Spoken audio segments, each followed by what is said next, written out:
Okay dear students, good evening and welcome back to our physics class. और अपनी physics की class में हम करने वाले हैं relation between field and the potential. आपका चैप्टर नंबर 2 चल रहा है। यहाँ पे चैप्टर नंबर 2 चल रहा है, ठीक है। और चैप्टर नंबर 2 में हमारा बच्चों टॉपिक है आपका relation between the field and the potential. बहुत इंपॉर्टेंट टॉपिक है बच्चों, ये मैं आपको यहाँ पे लिखता हूँ, बहुत इंपॉर्टेंट टॉपिक है।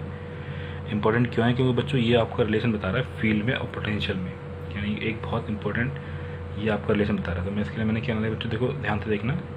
मैंने आपको दो सरफेस मान लिए। मान लो ये आपका सरफेस है, ठीक है, ये आपका बी है। देखो इसके जस्ट नीचे इसके परपेंडिकुलर डिस्टेंस पे आपका एक और सरफेस है, वो क्या बच्चों आपका ए है। दोनों के बीच की परपेंडिकुलर डिस्टेंस कितनी है यहाँ पे आपका डेल्टा एल।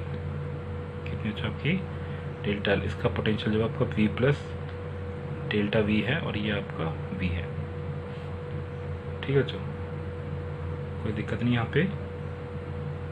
ओके, और ये आपका ए होगा, ये आपका बी सरफेस हो गया।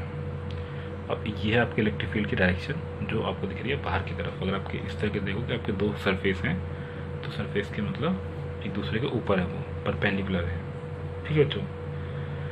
तो अगर हमें कोई पॉजिटिव चार्ज है उसको हम बी सरफेस से ए सरफेस की तरफ लेकर जा रहे हैं, यानी कि आप ये इमेजिन करो, इमेजिन, ठीक है, आप इमेजिन करो कि आप लेके जा रहे हो एक यूनिट पॉजिटिव चार्ज को मूव करा रहे हो to surface A from B, यानी कि आप ए से बी मतलब बी से आप ए की तरफ लेके आ रहे हो। तो इसमें आपका वर्क डन कितना हो जाएगा? इसमें आपका वर्क डन बच्चों कितना हो जाएगा? वो हो जाएगा आपका ई डॉट डी एल। मोड में कर लेते हैं ताकि हम पता रहे कि हमारे पास मैग्नीट्यूड है। यहाँ पे क्या है बच्चों आपका ये मैग्नीट्यूड, ठीक है। चलिए, तो अब यही वर्क डन जो हो जाएगा ये किसका हो जाएगा? दिस वर्क डन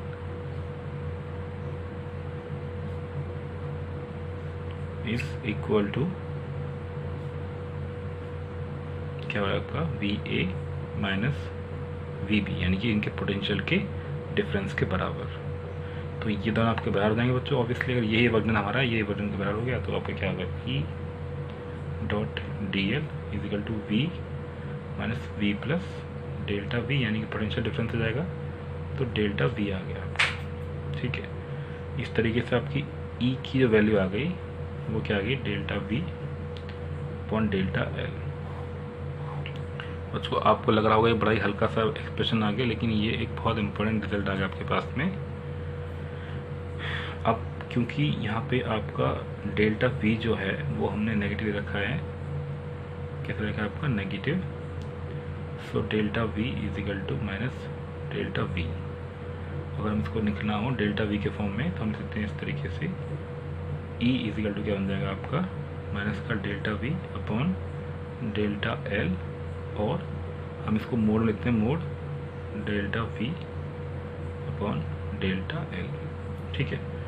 यानी कि बेसिकली हम सिर्फ ये नेगेटिव साइन दिखा रहा है कि हमारे पास में ये जो आपका अपोजिट डायरेक्शन में हम चल लेके जा रहे हैं इसको, ठीक है। और बच्चों उसके पास दो इंपॉर्टेंट रिजल्ट हैं, हम उन रिजल्ट को डिस्कस कर लेते हैं यहाँ पे। तो हमारे पास में दो रिजल्ट्स हैं। बेसिकली इनका पॉइंट का मतलब क्या होता है? Electric field is in direction. मैं पहले लिख सकता हूँ यहाँ पे कि जो आपका इलेक्ट्रिक फील्ड होगा इज इन डायरेक्शन, क्योंकि नेगेटिव में आ रहा देख लो आपको, इन विच पोटेंशियल डिक्रीज। अब ध्यान से देखो कि इलेक्ट्रिक फील्ड की डायरेक्शन वो होगी जहाँ पे आपका पोटेंशियल डिक्रीज हो रहा होगा। डिक्रीज स्टीपेस्ट, स्टीप मतलब सबसे पतला, सबसे कम, यानी कि जहाँ पे आपका पोटेंशियल सबसे कम होगा वहीं पे आपका इलेक्ट्रिक फील्ड की वो डायरेक्शन हो जाएगी। पहला पॉइंट बच्चों क्लियर है आपको? आई एम श्योर इसमें तो कोई दिक्कत नहीं होगी। इट्स मैग्नीट्यूड, इसका जो मैग्नीट्यूड हो जाएगा इज गिवन बाय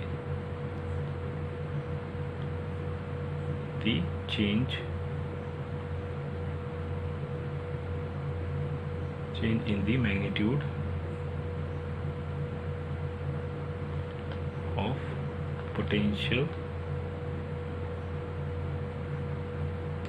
पर यूनिट डिस्प्लेसमेंट। ये बहुत इंपॉर्टेंट रिजल्ट आ रहा है कि आपका ध्यान से देखा है, इसी डेफिनेशन को उसने डिफाइन कर रहा है। ये the magnitude of the given change in the magnitude of the potential per unit displacement या distance normal to the equipotential surface, equipotential surface at that point. ठीक है बच्चों, तो आई एम श्योर ये आपको समझ में आ गया होगा, इसमें कोई दिक्कत नहीं। दोनों पॉइंट आपका सिर्फ ये बता रहे हैं कि इलेक्ट्रिक फील्ड वहाँ पे होगा जहाँ पे पोटेंशियल कम होगा, और अगर आपको इलेक्ट्रिक फील्ड की वैल्यू देखनी हो तो आपका फॉर्मूला ऑलरेडी है दे रखा है। आपको इस फॉर्मूले में क्या दे रखा है आपका कि magnitude of potential upon displacement is known as the, या is we can find the electric field with the help of this equation. देखो बच्चों, कल मैं आपको बहुत इंपॉर्टेंट टॉपिक बताने वाला हूँ जो बहुत ही इंपॉर्टेंट है आपके एग्जाम के हिसाब से न्यूमेरिकल को सॉल्व करने में, प्लस वो वैसे भी बहुत अच्छा है, potential energy of A system of charge. तो कल का हमारा टॉपिक क्या रहेगा बच्चों आपका पोटेंशियल एनर्जी। मैं लिखता हूँ यहाँ पे ताकि आपको कल के लिए आप तैयार रहो पूरी तरीके से। वीडियो को बच्चों फॉरगेट नहीं करना, आपको सब्सक्राइब शेयर करने के लिए ज़रूर कर लेना इस काम को। हम बहुत मस्ती के साथ पढ़ाई करेंगे, अभी थोड़ा हम स्टार्ट ही कर रहे हैं तो इसलिए दिक्कत आ रही है, बट एक बार जैसे हमारी गाड़ी पटरी पर आ जाएगी तो ये दौड़ेगी बहुत स्पीड से। तो मैं आपको डेली टॉपिक बताऊंगा और वही टॉपिक आपको तैयार करना है और उसको फिर हम यहाँ पे डिस्कस करेंगे। Potential energy of A system of charge, यानी कि एक सिस्टम है, क्या बच्चों आपका एक सिस्टम है और सिस्टम में आपका क्या है, आपको चार्ज निकालना है। क्या निकालना है बच्चों आपको, सिस्टम ऑफ चार्ज के लिए आपको पोटेंशियल एनर्जी निकालनी है। ये बहुत इंपॉर्टेंट रिजल्ट होता है कि भाई अगर आपके पास में कोई बहुत सारे चार्जेस हैं, उन चार्जेस को असेंबल करने के लिए हमें कितनी एनर्जी की रिक्वायरमेंट होती है। मोटा मोटा मैं आपको बताता हूँ इसके बारे में थोड़ा सा आइडिया कि अगर मान लो जैसे कल हमने बताया था यहाँ पे कि भाई यहाँ पे एक चार्ज है, मैंने आपको बताया था डेफिनेशन में पोटेंशियल एनर्जी इलेक्ट्रिक पोटेंशियल के फॉर्म में कि भाई अगर आपको कोई चार्ज यहाँ लेके आना होता है तो उसके लिए आपको कुछ वर्क करना पड़ता है। तो ऑब्वियसली अगर एक चार्ज ऑलरेडी है तो उसके लिए वर्क करना पड़ेगा। अगर ऐसे आपके पास मल्टीपल चार्ज है तो आपको कितना वर्क करना पड़ेगा इन सबको यहाँ तक लाने में। तो this is the potential energy of A system charge. और आई एम श्योर बच्चों आपको ये भी समझ में आ जाएगा कल, ये मेरा आपसे वादा है। वीडियो को लाइक करना बिल्कुल ना भूलें, वीडियो को सब्सक्राइब करना बिल्कुल ना भूलें, और बेल आइकन को प्रेस करना तो समझ लो एक बहुत बड़ा जुर्म कर दोगे अगर आपने ये नहीं किया तो। ओके बच्चों, बात में आ गई यहाँ पे आपको। चलिए, तो इस तरीके से हमने वाला टॉपिक ख़त्म कर लिया। आज हमने बहुत इंपॉर्टेंट टॉपिक पढ़ा था, relation between the field and the potential. Potential में और फील्ड के बीच में रिलेशन, जिसमें हमें क्या निकल के आया था, ई की वैल्यू क्या थी बच्चों आपकी delta we upon delta L. तो यानी कि इससे हम इलेक्ट्रिक फील्ड निकाल सकते हैं। हमारे पास पोटेंशियल है, पोटेंशियल का पर यूनिट डिस्प्लेसमेंट निकाल के। ठीक है बच्चों, तो आई एम श्योर आपने बहुत एंजॉय किया होगा। Once again thank you so much for watching this video. Enjoy your day and bye bye for now.